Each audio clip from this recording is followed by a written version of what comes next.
उन्हें वो महात्मा जिन्हें देखते ही पंडित धीरेन्द्र कृष्ण शास्त्री ने किया दंडवत, चरणों में सिर रखकर लिया आशीर्वाद।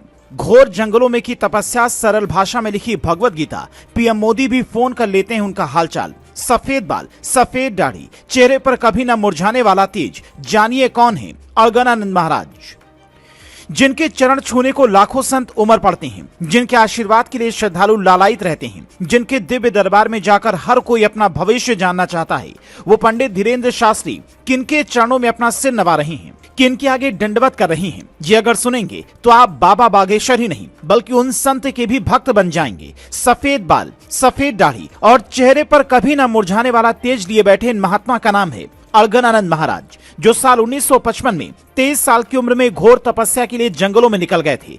मध्य प्रदेश के घने जंगलों में रहने वाले महान ऋषि परमानंद जी के पास ये जैसे ही पहुंचते हैं, वो कहते हैं, सत्य की खोज में निकला युवा, मुझे मिलती बातों को इन्होंने न सिर्फ यथावत लिखा बल्कि उसे आम लोगों के आसानी से समझने लायक भी लिखा। और गीता की ये पंक्तियां वहां भी लिखी नजर आती हैं जहां पर अलगनानंद महाराज बैठते हैं। ये मिर्जापुर के सक्तेशगढ़ आश्रम की तस्वीर है, जहां बैठे महाराज के पीछे गीता की पंक्तियां लिखी हैं। जहां पंडित धीरेन्द्र शास्त्री जैसे ही पहुंचे, सीधा दंडवत करने लगे। एक ही शिष्य की तरह हाथों में थैला लटकाए पंडित धीरेन्द्र शास्त्री, ऐसा लगता है महाराज को देखकर अभिभूत हुए और फिर मुस्कुराते हुए दंडवत करते हैं। महाराज के चरणों में खुद को समर्पित कर देते हैं, जिसे देखकर उनके साथ मौजूद सुरक्षा गार्ड और तमाम लोग भी दंग रह जाते हैं। यहाँ तक कि पंडित धीरेन्द्र शास्त्री बिना किसी आसन के जमीन पर ही बैठने लगे। तब अलगनानंद महाराज ने अपने श्रद्धालुओं को इशारा किया, जिसके बाद बाबा बागेश्वर को आसन दी जाती है। वो हाथ जोड़े एक बच्चे की तरह बैठे नजर आते हैं। उसके बाद अलगनानंद महाराज उनसे कुछ कहते हैं, जिसे पंडित धीरेन्द्र शास्त्री बड़े गौर से सुनते हैं। तमाम लोग भी दंग रह जाते हैं। यहाँ तक कि पंडित धीरेन्द्र शास्त्री बिना किसी आसन के जमीन पर ही बैठने लगे।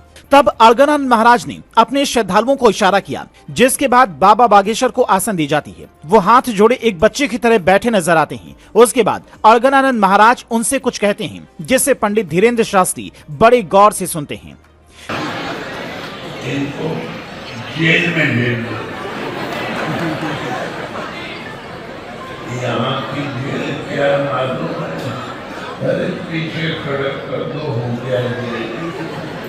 कहा जाता है कि अलगनानंद महाराज ने कई महीने तक भोजन, पानी और नींद सब कुछ त्याग दिया था। उनकी सिद्धि ये बताती कि आज भी हिंदुस्तान में कैसे कैसे महान संत हैं, जिनकी कहानियां आप तक नहीं पहुंच पाती हैं। आज अलगनानंद महाराज की देश दुनिया में 60 से ज्यादा आश्रम हैं। नेपाल में भी काफी संख्या में इनके भक्त हैं। यहाँ तक कि प्रधानमंत्री नरेंद्र मोदी भी इन्हें प्रणाम करते हैं। कोरोना काल में जब महाराज की तबीयत बिगड़ी तो खुद 60 से ज्यादा आश्रम हैं। नेपाल में भी काफी संख्या में इनके भक्त हैं। यहाँ तक कि प्रधानमंत्री नरेंद्र मोदी भी इन्हें प्रणाम करते हैं। कोरोना काल में जब महाराज की तबीयत बिगड़ी तो खुद पीएम मोदी ने फोन कर हालचाल लिया था, जिसका ऑडियो आप भी सुनिए। सब अच्छा ही होना है। आपका स्वास्थ्य कैसा है, आप अपना बताइए।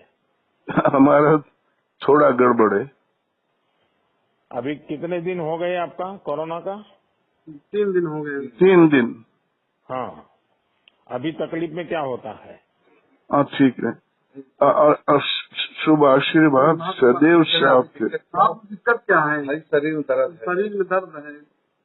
शरीर में दर्द है? जी जी। शरीर में दर्द। ऑक्सीजन वगैरह लेवल क्या है? 95, 96। 95, 93, 96। 96।